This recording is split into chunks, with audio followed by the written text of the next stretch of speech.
Alright guys, hey, OFD here, and this is going to be a real quick comparison review because when I did the review of the Seiko SRP637, somebody made a comment down below that it would be great to see it next to the SUN043, what we've nicknamed at the OFD channel as the Yeti. So, two big, gigantic divers, shrouded divers watches from Seiko. Both of these, if I'm not mistaken, I know this has the moniker Baby Tuna, and I've heard people call this like the Tuna GMT because this watch does have a GMT function on it. So anyways, I just wanted to stick to two watches here side by side because you Seiko freaks like me out there just kind of like seeing Seikos next to each other. And since I've had both of these watches on NATO straps, I thought it was like the perfect time to show them. So if you guys watched my 637 video, you guys know this watch is on loan from Scott Stauffer. It's getting ready to go over to the Chris Marshall channel for review.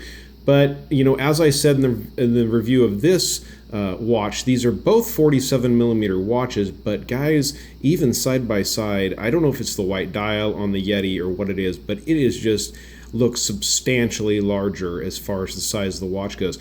I will note that this watch has 24mm lug opening, where this watch has a 22, so that makes quite a bit of difference there when you're just kind of looking at the you know, at the strap opening and the significance of the strap. Kind of wild there.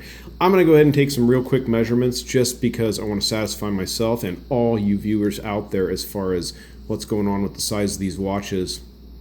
So this watch, from side to side, as you guys can see without the crown, comes in at 46.6 millimeters. From lug end to lug end, this watch is 50.9 or 51 millimeters, and then I measured this, I'm pretty sure, just the other day, but we'll get it again for this video.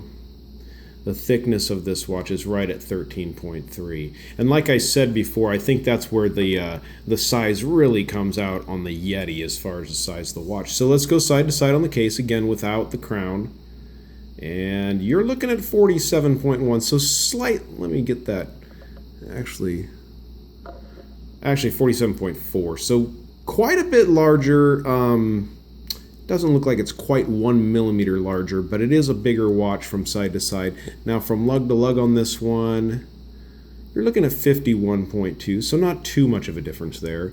And then here's where this watch gets really thick. Here is the right there, almost 15 millimeters thick on this watch.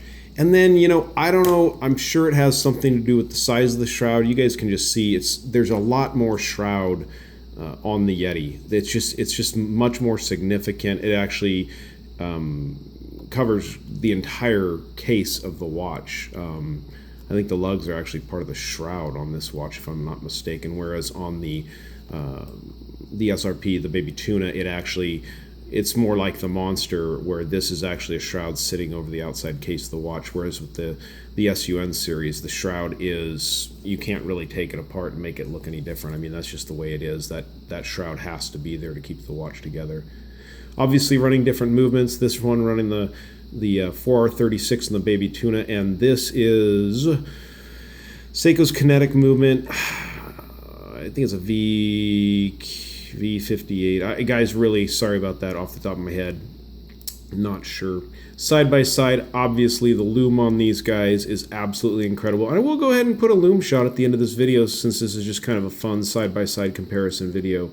So yeah guys, the SUN series watches, dive watches from Seiko are gigantic. They are huge. They kind of almost fall into that Marine Master size.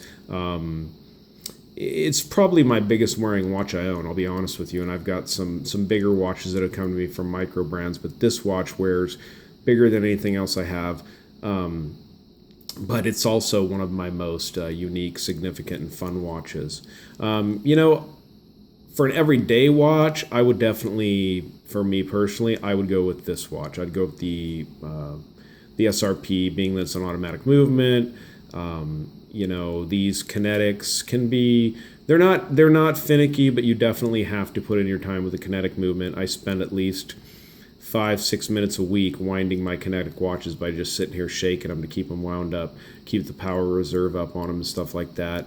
Whereas with an automatic, you're going to let it wind down and reset it and stuff like that. But if you do like a watch that's go-to, pick it up all the time, quartz, ready to go, it's reading the right time. and you are willing to put in the time to keep it charged up, I don't know, these Kinetics are really great for that.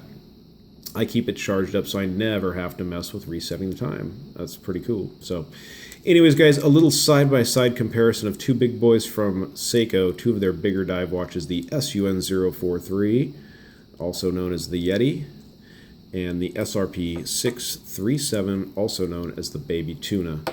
As you guys can see, just kind of setting them side by side there, pretty significant watches, both big shrouded case divers, tuna style divers from Seiko. Alright guys, thanks for tuning in. Take it easy.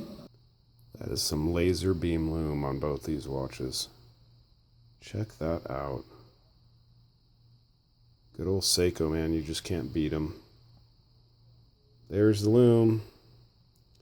SUN043 on your right, and the SRP637 on your left.